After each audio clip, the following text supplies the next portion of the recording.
Sacha vient tout juste d'obtenir ses 8 badges d'arène de Kanto et avec ses amis Ondine et Pierre, ils font une pause dans leur voyage.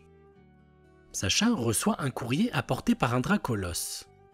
Notre héros apprend qu'il a été sélectionné pour un tournoi organisé sur l'île Neuve par le plus puissant dresseur Pokémon du monde. Sacha, bien entendu, accepte immédiatement la mystérieuse invitation et tous les trois partent pour l'embarcadère.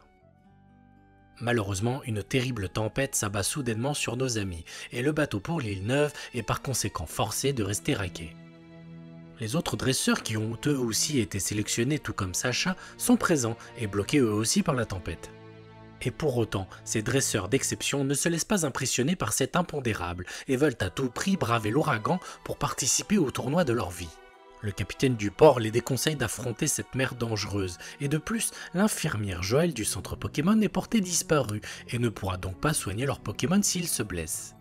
Mais malgré les avertissements du capitaine, ces dresseurs courageux choisissent d'utiliser leurs Pokémon volants et aquatiques pour se rendre immédiatement sur l'île Neuve.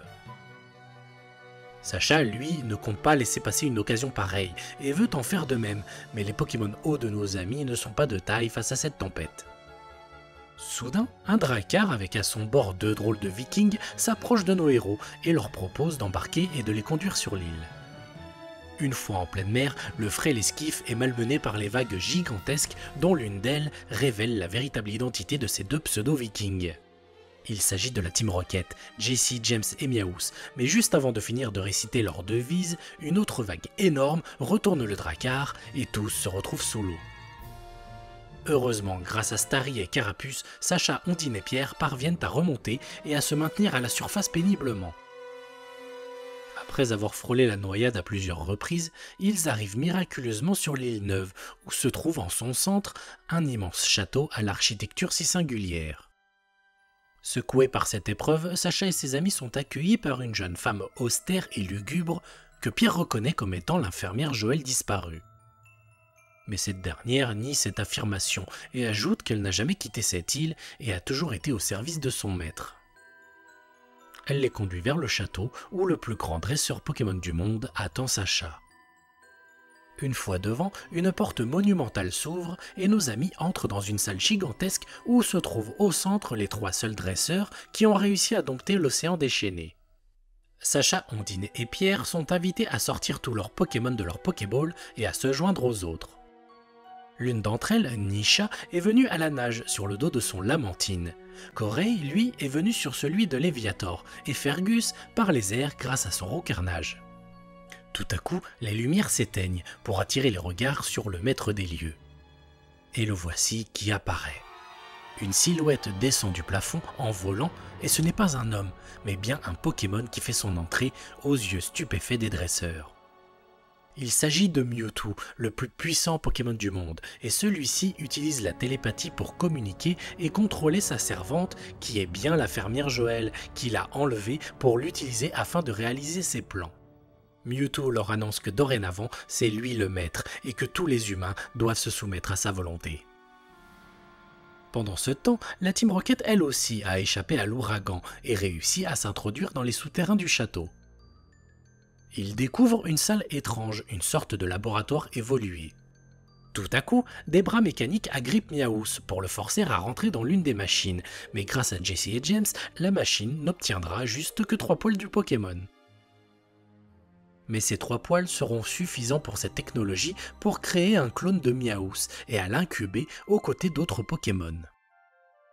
La Team Rocket découvre aussi que Mewtwo est un Pokémon cloné à partir d'un fossile de Mew et génétiquement modifié afin d'en faire le Pokémon le plus puissant du monde. Il a été créé par un scientifique dont sa jeune fille Ambre est décédée et s'est donc spécialisé dans le clonage pour tenter de la ressusciter à travers un clone viable. Seulement, pour arriver à ses fins, l'argent lui fait défaut. De plus, les années passent et son obsession pour ramener sa fille lui fera perdre sa femme, qui elle a fait son deuil depuis bien longtemps, et le quitte pour aller de l'avant.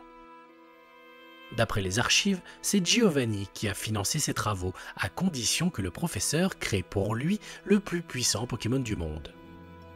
Le professeur accepte et après plusieurs tentatives ratées, il réussit à créer des clones stables de plusieurs Pokémon et de Mewtwo, mais aussi de sa fille Ambre. Et l'esprit de tous ces clones communique déjà, et Mewtwo se lie d'amitié avec Ambre, mais malheureusement, l'esprit de cette dernière, ainsi que celui des autres Pokémon, finissent par s'éteindre, laissant le jeune Mewtwo avec un vide au fond de lui. Le temps a passé, Mewtwo est maintenant un Pokémon prêt à venir au monde. Il utilise ses pouvoirs psychiques et se libère de son incubateur. Dans ce laboratoire sordide, Mewtwo est perdu et ne sait pas qui il est et d'où il vient. Le professeur lui explique qu'il est un clone de Mew amélioré, ainsi qu'un succès total pour leurs recherches. En apprenant qu'il n'est tout juste qu'une expérience scientifique et que les humains ne se préoccupent pas de son sort, une haine monte en lui et détruit tout le laboratoire avant de prendre la fuite. Mewtwo est en quête d'identité et se sent étranger à ce monde.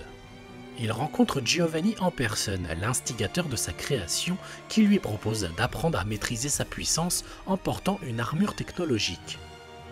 Maintenant que Mewtwo est entre ses mains, Giovanni l'utilise pour accomplir les méfaits de la Team Rocket. Avec le temps, Mewtwo se demande toujours quelle est sa raison d'être, et Giovanni lui avoue brutalement qu'il a été créé simplement pour servir ses propres intérêts. Mewtwo refuse et anéantit tout sur son passage avant de prendre la fuite à nouveau. À présent, son but est clair, il se jure de régner sur la Terre et de détruire les humains et les Pokémon qui se mettront au travers de sa route. Et pour parvenir à ses fins, il a reconstruit un laboratoire et a créé des clones améliorés de plusieurs Pokémon avec qui il prendra le contrôle du monde. De retour face à Mewtwo, Corey et Sigus tentent de s'opposer à lui, mais il est trop puissant pour eux. Sacha, à son tour, le met au défi dans un match. Mewtwo accepte et fait appel à ses Pokémon clones, Dracofeu, Tortank et Florizarre. Une arène Pokémon apparaît et chaque dresseur va opposer leur Pokémon à leur clone. Fergus commence avec son Florizarre, mais le clone de Mewtwo le bat en une seule attaque. C'est ensuite au tour de Nisha et de son Tortank de subir le même sort. Sacha prend la relève avec Dracofeu, et ce dernier s'envole et utilise la vitesse, mais le clone est supérieur en tout point, et d'une frappe atlas impardonnable, Dracofeu est envoyé à terre. Mewtwo, ayant fait preuve de la supériorité de ses clones, choisit de s'emparer des Pokémon de ses invités, pour créer des clones améliorés. Il envoie une multitude de Pokéballs de sa création pour voler tous les Pokémon présents. Les dresseurs n'arrivent pas à empêcher leurs Pokémon d'être capturés par Mewtwo, même s'ils sont à l'intérieur de leur Pokéball. Pikachu fuit et court jusqu'à épuisement et au péril de sa vie. Malgré les efforts de Sacha pour voler au secours de son ami, Pikachu et tous les autres Pokémon prisonniers de ses Pokéballs sont acheminés jusqu'au laboratoire secret de Mewtwo.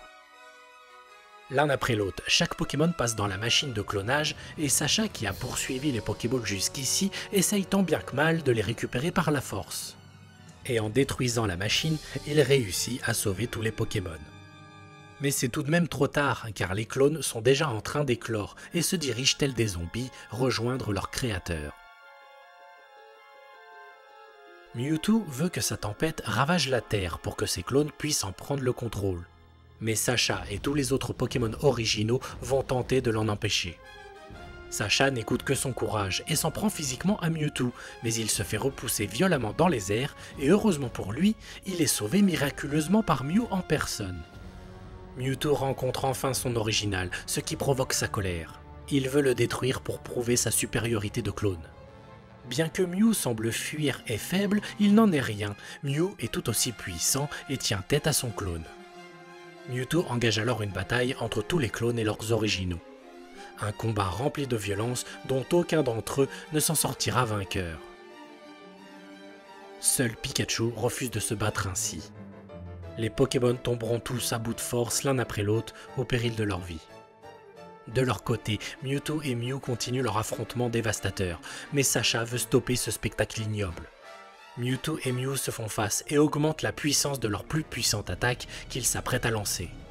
C'en est trop pour Sacha. Les deux attaques sont envoyées. Il fonce au centre de l'arène et s'interpose en prenant tout sur lui de plein fouet sous une lumière aveuglante. Mewtwo est abasourdi par le geste de cet humain. La violence du choc que Sacha a reçu lui vaudra une fin tragique et son corps est pétrifié. Face au courage de Sacha, un silence de mort inonde l'arène et les combats sont arrêtés. Pikachu, lui, essaye de ramener à la vie son ami à coups d'attaque tonnerre, mais rien n'y fait. le corps de Sacha reste sans vie. À force de tentatives infructueuses, Pikachu finit par se rendre à l'évidence qu'il vient de le perdre pour toujours. Tous les êtres présents, humains, Pokémon et leurs clones, pleurent le sacrifice de Sacha pour la paix. Chaque larme se dirige vers le corps pétrifié de ce héros, ami des Pokémon, et par miracle, Sacha revient à la vie. Face à cet acte de générosité, Mewtwo entrevoit le cœur des humains à travers celui de Sacha, et comprend maintenant que clone ou non, c'est ce qu'on est à l'intérieur qui compte. Mewtwo et ses Pokémon clones s'envolent pour un endroit paisible où ils pourront vivre heureux. Soudain, une lumière blanche lumineuse envahit l'arène, et quelque temps plus tard, nos héros sont de retour à l'embarcadère et n'ont aucun souvenir de ces événements, car Mewtwo a effacé leur mémoire en partant. Et c'est ainsi que nos héros reprennent le cours de leur voyage pour de nouvelles aventures.